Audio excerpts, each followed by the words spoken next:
There once lived a girl in the Igbo village of Umu. Her name was Ego, and Ego was beautiful. Not just ordinary beauty, no. Her beauty was the kind that stopped footsteps, made men forget their words, and made women hold their breath. In awe and suspicion, her skin was smooth like the inside of a ripe udala fruit. Her eyes sparkled like moonlight on calm water. Even her footsteps sounded like music. But despite her beauty, Ego was alone. No man dared to love her. No suitor came knocking. No bride price was offered. And that was the mystery that kept the village of Umu whispering. You see, what the villagers did not know was this. Ego was not always beautiful. Once, she had been mocked. Ugly, they called her, a face that frightened even the wind. They laughed, pointed, threw words at her. Like stones, broken and ashamed, Ego ran. She ran to the river at night, where only the spirits heard the cries of the rejected. And there, beneath the cold moonlight, she met something not of this world. From the depths of the water rose a mermaid, half woman, half fish, her body glowing with river light, her voice like wind dancing through bamboo leaves. "You seek beauty?" the mermaid asked. Ego nodded, her voice caught in her throat. "I will give you what you desire," the spirit said, holding out a pendant made of coral and cowrie shells. "Wear it, and your beauty will shine brighter than the morning sun." But she paused, her eyes darkening. "You will never marry. No love will last. No hand will ever reach for yours. That is the price." And in that moment, Ego made her choice. She took the pendant. She wore it. And as the river kissed her feet, her body changed. Her face reshaped, her skin glowed. She became a goddess among women. The next morning, she left her old village behind and journeyed to Umu, where no one knew her past. She began a new life as the mysterious beauty who came from nowhere, but beauty is never without its burden. In Umu, men stared, but none came close. They praised her from afar, but their feet froze before her door.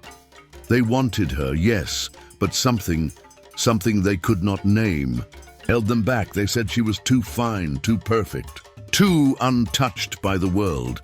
And every night as the village slept, Ego would sit alone by her fire, fingers tracing the pendant on her neck, and ask herself, "What is the use of beauty if I am not loved?" The wind would answer with silence, and the river, far away, would keep her secret. They said Ego had everything: beauty that made even married men look twice, grace that made elders shake their heads in quiet admiration. She moved like poetry, but inside her was silence, heavy, aching silence. Each day, she walked through the village of Umu with a calm face, but behind her smile lived a storm, a hunger, not for food, but for love. Ego longed to be held, to laugh and be laughed with, to feel arms wrap around her, not eyes undress her. But she had made her deal. She had chosen beauty over belonging. And the river never forgets a bargain. At night, while others lay beside lovers and listened to the distant drumming of moonlight rituals, Ego sat alone in her hut, listening to her own heartbeat, a rhythm of regret, and sometimes, just sometimes, she would walk back to that same river, the one that changed her life. She would sit by its edge, watching the water ripple like the memories in her soul. And there, she would cry.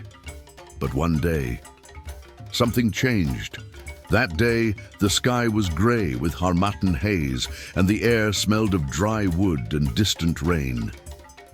Ego was returning from the stream, balancing a pot on her head, when she tripped on a root hidden in the dust.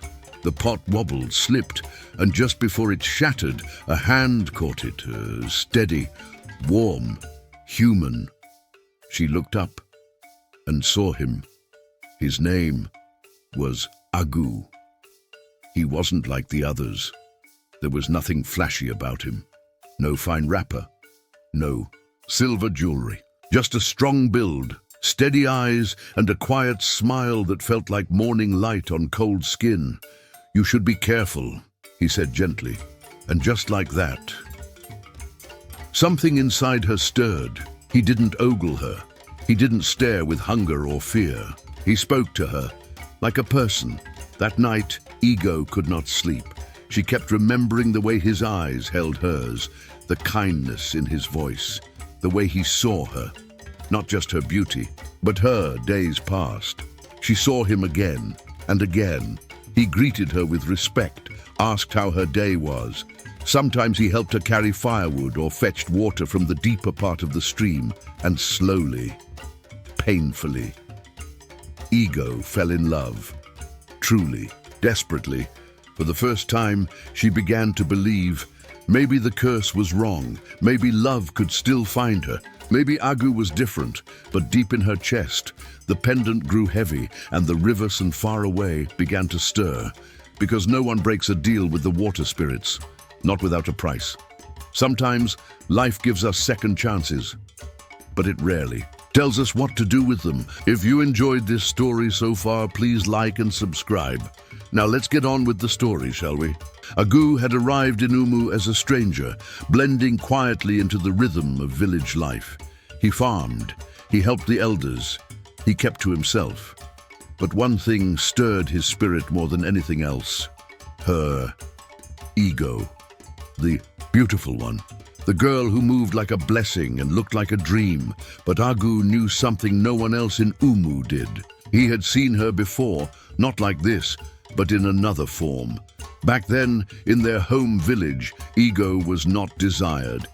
She was mocked, spat on, called names too cruel for the ears of the gods. And yet, Agu had loved her, quietly. From afar, he remembered. The way she walked with her head down, but her spirit unbroken. The way she spoke kindly to those who hurt her. The way her laughter tried to bloom, even when buried beneath shame. But Agu, he was a coward. He never spoke to her, never defended her, because he was afraid. Afraid that if he stood beside her, they would mock him too. They would say he had chosen a girl unworthy of love. And so he stayed silent, watched her suffer, and then she disappeared. They said she ran away or drowned or was taken by spirits. The village forgot her, but Agu never did. So imagine his shock when he came to Umu and saw her again. Only this time, her face was different. Her skin glowed, her eyes shone, but the voice, the soul, it was her Ego. And this time, Agu could not look away. He began to speak to her, to greet her, to help her, to stay near, but he never told her the truth. That he knew her past, that he had once loved the girl the world had called ugly. Because how do you tell someone you love them when they were at their lowest and you did nothing? And Ego, oh, poor Ego. She saw only kindness in Agu. She saw a chance, a hope, a man who treated her like more than a face. She began to dream, but the pendant on her neck burned a little warmer, as if the river remembered and waited, because no secret stays buried forever. Love is a flame. It can warm you, or burn you, And Ego was now standing too close to the fire. Each day she spent with Agu felt like a dream she wasn't meant to have. He smiled at her like she wasn't cursed. He looked into her eyes like he wasn't afraid. He made her laugh, and that laughter felt real, not borrowed, not bought, not from the pendant, but from her soul. But with every moment of joy came a wave of dread. The pendant hung around her neck, light as a feather but heavy as guilt. The mermaid's warning echoed like a drumbeat in her mind. You will never marry. No love will last. And yet, Agu remained. One evening, as the sun began to drown in gold behind the trees, Ego invited Agu to her compound. They sat beneath the Udala tree. Silence settled between them like an old friend. Agu watched her, his eyes full of something unspoken. And Ego. She almost told him. Her fingers reached up and touched the pendant gently.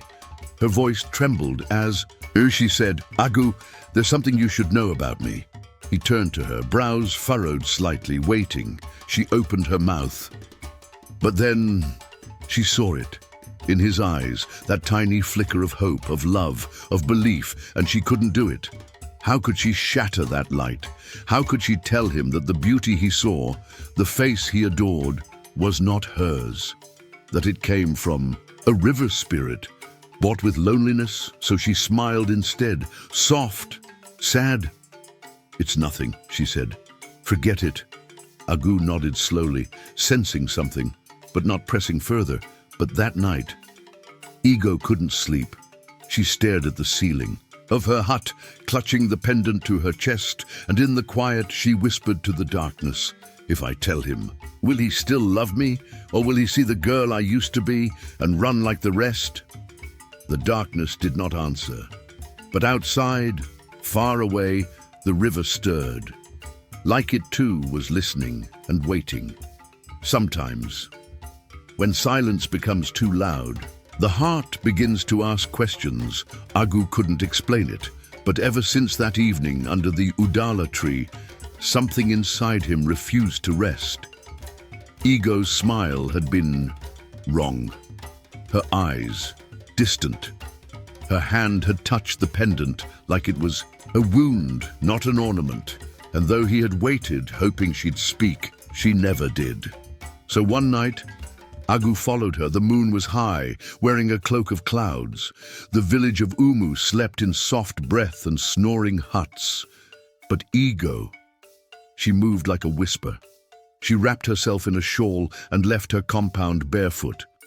Her steps were careful, like she was walking between two worlds. Agu trailed behind, heart pounding, each step echoing louder than the last in his chest. She moved past the trees, down the narrow path by the hill, and toward the river. The river. His skin prickled. He stayed in the shadows, hidden behind a wide palm tree, barely breathing. And then he saw her. Ego stood at the riverbank, the moon, now breaking through the clouds to paint her in silver light. She removed her shawl, then slowly her pendant. Agu squinted, and what he saw stole the breath from his lungs. Her skin shimmered, then shifted. The glow of her beauty faded like mist. Her face softened, bent, changed, until standing by the water's edge was the girl he had known, the girl from their village, the one he had once admired from afar, the one he had been too afraid to love. Ugly Ego, lonely Ego. Ego without the mask. Agu's legs trembled, not from fear, but from truth. She hadn't died. She hadn't vanished. She had made a deal. Then he saw her drop to her knees, face in her hands, weeping. Soft, aching sobs that twisted the night, and as if answering her sorrow, the river began to ripple. The water parted, just a little, and from beneath it, a figure rose, half woman, half fish, eyes as deep as eternity. The mermaid. Agu stumbled back, choking on his breath, but did not make a sound. He watched as Ego begged the spirit for release. "Please," she cried, "please let me be loved, let me be free." But the spirit only looked at her with a sadness as old as time. Then she vanished. Ego, now pale and weak, put the pendant back on. Her face shifted once more, returning to the beauty Umu had come to worship. She stood, wiped her tears, and walked back into the night, never knowing someone had seen her. Agu remained frozen, heart shattered, mind racing. He had loved her as a girl, was falling for her as a woman. But now, he didn't know who he was loving. The truth was heavier than he had ever imagined, and the river kept its secrets. Even as they dripped silently into the soil, some truths strike like thunder, others fall, like rain, soft, steady, unstoppable. After that night by the river, Agu did not sleep. He lay in the dark, his mind spinning like a calabash on water. He had seen her, seen what she truly was, or rather, what she had been, and yet he felt no disgust, no anger, only sorrow, and something deeper, love. Because the truth was, he had loved her long before beauty touched her face. When the world mocked her, when her eyes held more pain than light, he had seen something in her then, something pure. So why should anything change now?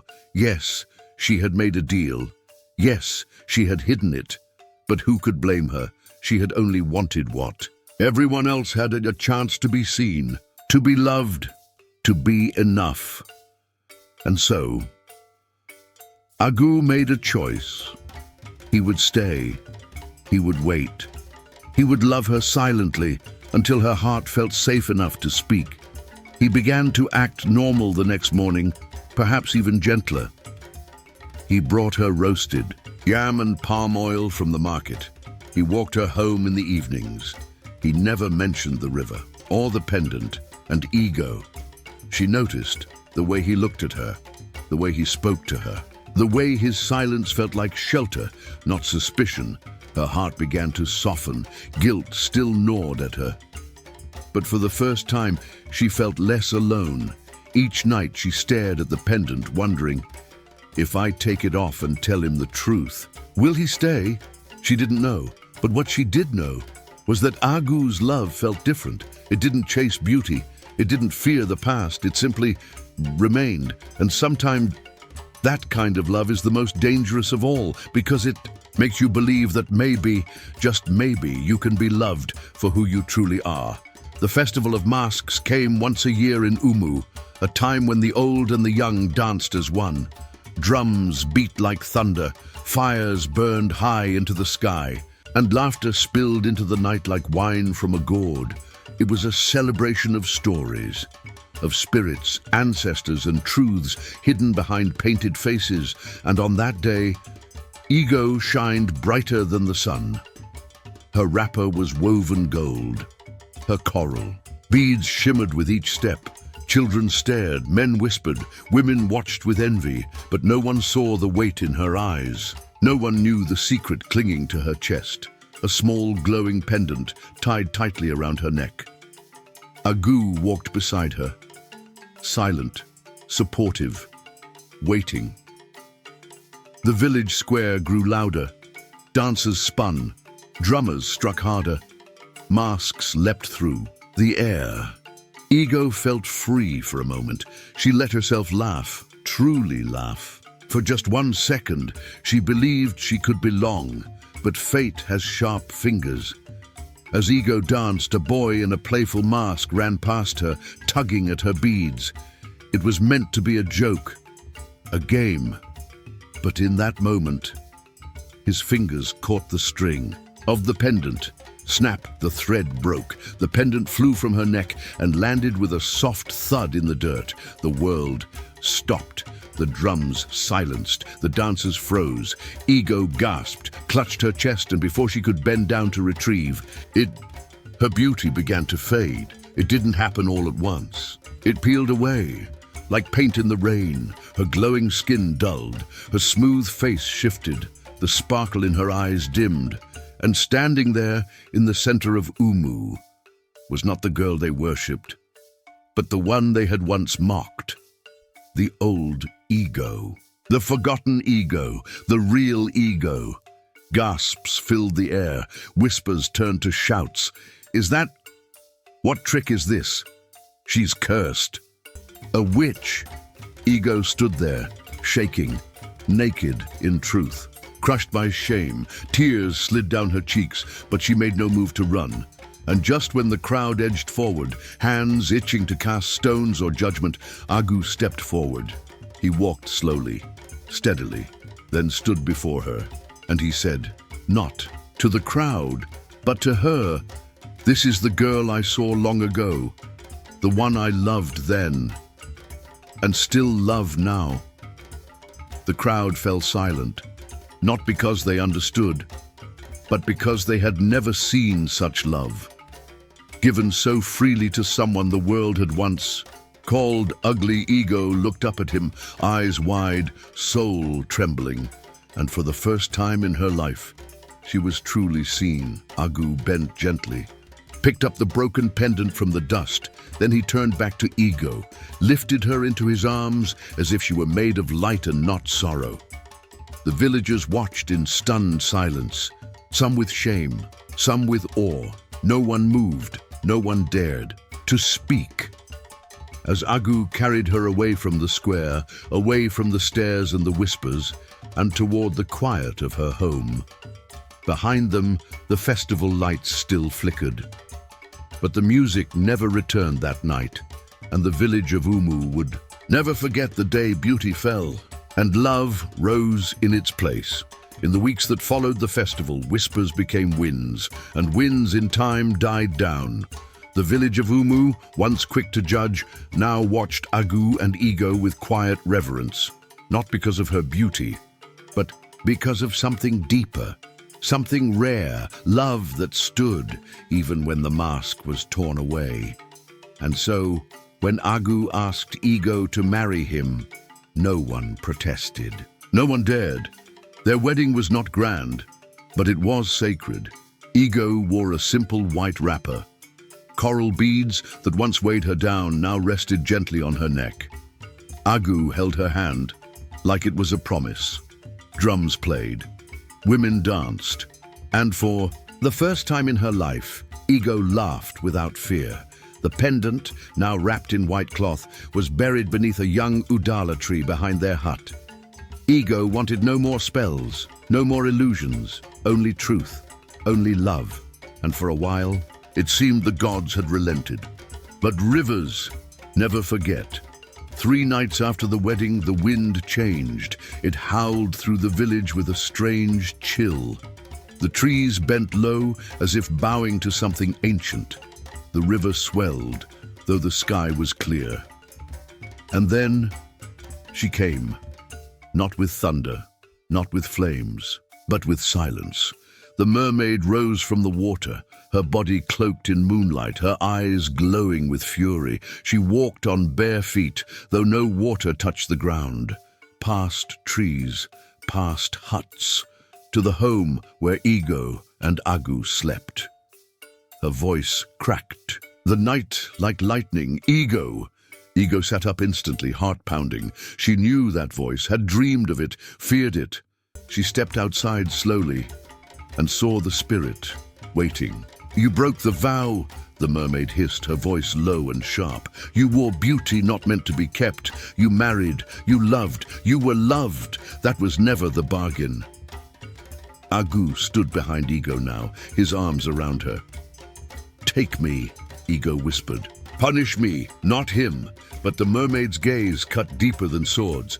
The river does not forget, the river does not forgive. Unless, she paused. The wind stopped, the silence returned. Unless a price is paid. Agu stepped forward, fists clenched. What price? The mermaid tilted her head, a bitter smile curling at her lips. Give back what was never yours. The beauty, the face, the charm. Choose now, love or illusion. One must die.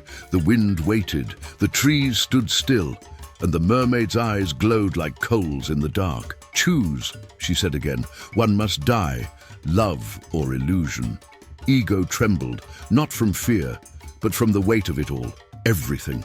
She had gained, everything she had lost, had come down to this moment. She looked at Agu. He said nothing. He didn't plead. He didn't beg. He simply looked back at her with the same eyes that had always seen her, even when the world had not. And in that look, she found her answer. Ego stepped forward. Her voice was quiet, but steady. Take it back. The mermaid blinked. Are you certain? Ego nodded. Yes, I don't want beauty that comes with chains. I don't want a face that hides me. I don't want to be loved for what I borrowed from the river, when I already have love that saw me before it all. She bent down, dug her fingers into the soft earth, and pulled out the pendant from beneath the udala tree. It still shimmered faintly, still pulsed like something alive. Ego walked to the riverbank. She kissed the stone once. Then, without a second thought, she threw it in. The river hissed, the winds screamed, the trees shook violently, and then silence. A light burst from the water, blinding and white. It wrapped around Ego like a storm, then faded, and standing there was the girl from before.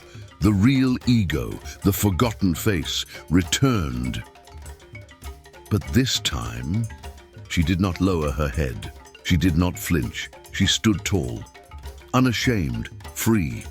The mermaid looked at her one last time, not with fury, but something close to respect. Then she vanished beneath the waves. Agu walked up to Ego, brushed the hair from her face, and smiled. "You're still the most beautiful woman I've ever seen." And this time, Ego believed it. Ego and Agu lived a quiet, happy life. They had many children, strong, healthy, and beautiful, and together they became one of the most respected families. In the village, people often whispered about how Agu had chosen love over looks, and how Ego had chosen truth over lies. Their story became a lesson told to every young girl and boy in Umu. The moral of this story is that changing how you look will never bring true happiness. Only being honest with yourself and others can lead to real love and peace. If you enjoyed this story, please like, share, and subscribe. Until next time, have a wonderful morning, afternoon, and evening wherever you are.